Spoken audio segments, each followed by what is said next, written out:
السلام علیکم. ویڈیو اگر اچھی لگے تو ویڈیو ضرور لائک کرنا اور چینل پر اگر نئے ہیں تو چینل کو سبسکرائب کرنا ایسی انٹرسٹنگ ویڈیوز کے لیے. مفتی صاحب داڑھی کے مسئلے پہ کیونکہ بہت سارے آپ کو پتا ہے پاکستان میں لوگ کہتے ہیں کہ جی چھوٹی داڑھی بھی ٹھیک ہے. ایک تو داڑھی کے والے سے دونوں چیزوں کی وضاحت فرما دے, عام آدمی کے لیے داڑھی اور پھر امام کے لیے داڑھی. اور قاری طیب صاحب رحمہ اللہ نے اپنی کتاب میں چھوٹی داڑھی کو بھی کسی حد تک گنجائش دی ہے. اس کتاب میں نے خود پڑھا ہے, یہ میرے والد صاحب نے دکھایا مجھے. دیکھیں کوئی گنجائش نہیں ہے چھوٹی داڑھی, یوں کہیں کہ بالکل حلق کرنا بالکل موننے سے بہتر ہے کہ چھوٹی داڑھی رکھ لے, اس حوالے سے تو فرق کہیں گے. لیکن جو حدیث میں آرڈر ہے, حکم آیا ہے, وہ اعفاء اللحیٰ کا ہے. کسی بھی کوئی ایک حدیث بھی ایسی نہیں ہے جس میں داڑھی رکھنے کا حکم ہو. ٹھیک ہے, ہر حدیث میں اعفاء. ٹھیک ہے, اعفاء کا مطلب ہے اپنے حال پہ چھوڑ دو. ٹھیک ہے. تو اگر کوئی اہل حدیث کے قول کو لیتا ہے نا کہ ایک مٹھی تک بھی نہیں کاٹ سکتے, جی جی, اس کے پاس تو دلیل موجود ہے. بہت سے اہل حدیث ہم نے دیکھے بہت بڑی بڑی داڑیاں ہوتی ہیں, اس کی تو پھر بھی کوئی دلیل ہے. لیکن چھوٹی کرنے کی تو کوئی حدیث میں دلیل نہیں ہے. اور عشر من الفطرہ حدیث میں آتا ہے کہ فطرت میں سے نیچر ہے, نیچر کے خلاف آپ چلیں گے تو بغاوت ہے نا, یہ تو ناجائز ہے. اس حدیث میں آتا ہے, آپ نے فرمایا کہ 10 چیزیں فطرت ہے, اس میں مونچھیں تراشنا, اس میں داڑھی کو بڑھانا, اعفاء اللحیٰ, حلق آنا یعنی زیر ناف بالوں کا صاف کرنا, بغلوں کے بالوں کا صاف کرنا. تو کیا یہ ساری چیزیں سنت ہیں؟ اگر آپ چھوڑ دیں بغل کے بال, کلچر کا حصے, کلچر کی وجہ سے نبی نے حکم دیا. تو جس حدیث میں ناخن کاٹنے کا حکم ہے, آپ ناخن بڑھانا حرام ہے, آپ کی نماز نہیں ہوتی, اسی حدیث میں داڑھی بڑھانے کا بھی حکم ہے, اسی حدیث میں بغلیں صاف کرنے کا بھی حکم ہے. یہ داڑھیوں پہ آ کے یہ لوگ اٹک جاتے ہیں کہ چھوٹی کرنا جائز ہے, بغلوں پہ آگے نہیں اٹکتے. اس سے پتہ چلتا ہے کہ آپ نے دیکھیں اس میں کچھ تو صحیح علماء, نیک علماء, جو میں نہیں کہہ رہا کہ ان کی نیت خراب ہے, لیکن ان کے پاس دلیل نہیں ہے. ٹھیک ہے, ہمارے پاس اجماع امت دلیل ہے, صدیوں سے چلا. امام شافعی کا ایک قول ملتا ہے ضعیف قول کے چھوٹی کرنا صغیرہ گناہ ہے, لیکن صغیرہ بھی جب ہے جب کوئی ایک دفعہ چھوٹی کرے, چھوٹی رکھتا ہے تو صغیرہ اسرار سے کبیرہ بن جاتا ہے. تو ایک قول ملتا ہے, لیکن تینوں ائمہ اور خود امام شافعی کا جو مفتہ بھی قول ہے فقہ شافعی میں, چاروں مذاہب میں, اور صحابہ تابعین, کوئی ایک نہیں آپ دکھا سکتے. ایسی چیز کو آپ کلچر کہہ کے ٹال دیں کہ بھی کلچر تھا, تو کلچر تو بال رکھنے کا بھی تھا, وہاں کیوں نہیں نبی نے اتنی تاکید سے حکم دیا؟ اچھا, بعض لوگ یہ کہتے ہیں کہ حدیث میں آتا ہے خالف الیہود والنصارى, یہود و نصارہ کی مخالفت کو داڑھی رکھو.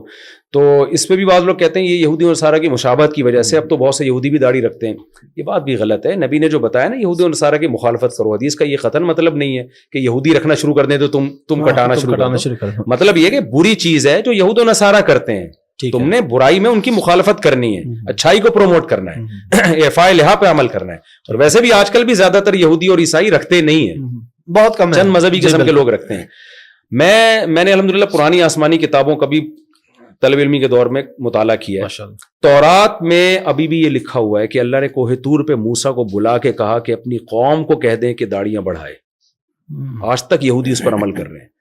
میں لوگوں سے کہتا ہوں ہمارے لبرل مذہبی اسکالر زمانے سے متاثر ہو گئے, یہودیوں کے اسکالر متاثر نہیں ہوئے, انہوں نے داڑھی نہیں چھوڑی اب تک, اور ہمیں پتہ نہیں کیا مسئلہ ہے. تو بھائی آپ نہ رکھیں, آپ کہیں میں گناہگار ہوں, میں پیغمبر کے آرڈر پہ عمل نہیں کر رہا, آپ شریعت کے حکم کو چینج کیوں کر رہے ہیں؟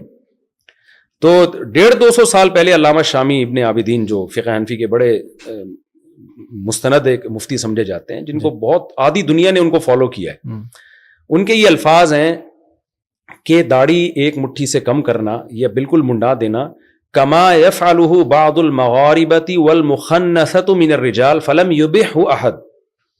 وہ 150-200 سال پہلے یہ لکھ رہے ہیں کہ جیسے کہ اہل مغرب کرتے ہیں, یا کچھ وہ مرد جو عورتوں کی مشابہت کرتے ہیں, وہ مرد جو چھوٹی داڑھی کرتے ہیں یا شیو کرتے ہیں, اس کو کسی نے بھی حلال قرار نہیں دیا. یعنی اس وقت 200-250 سال پہلے روئے زمین پر کوئی ایک مفتی بھی نہیں تھا جو اس عمل کو جائز کہتا ہو. اجماع امت خود ایک مضبوط دلیل ہے. حدیث میں آتا ہے میری امت گمراہی پہ جمع نہیں ہو سکتی. تو میں نے ابن عابدین رحمہ اللہ کا قول دلیل کے طور پہ پیش نہیں کیا, میں نے ان کی نیوز کے طور پہ پیش کیا. اس وقت روئے زمین پر کوئی بھی, حدیث میں آتا ہے امت گمراہی پہ جمع نہیں ہو سکتی, تو کیسے جمع ہو گئی اتنی بڑی امت؟ تو ہم اصل میں کلچر سے متاثر ہوئے ہیں.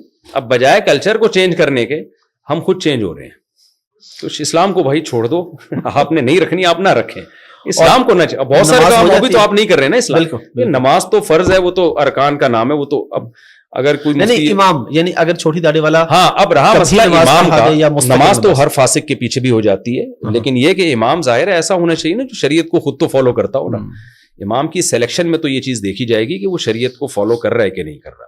ٹھیک ہے. تو اس میں تو داڑھی بھی دیکھی جائے گی, اس کے جو ہے وہ کسی اعلانیہ کبیرہ گناہ میں مبتلا نہ ہو, یہ بھی دیکھا جائے گا. لیکن اگر کوئی بغیر داڑھی والا نماز پڑھاتا ہے, نماز تو پھر ہر ایک کے پیچھے, ہر جو صاحب ایمان ہے اس کے پیچھے ہو جاتی ہے, لیکن اپنے اختیار سے ایسے شخص کو امام بنانا ٹھیک نہیں ہے.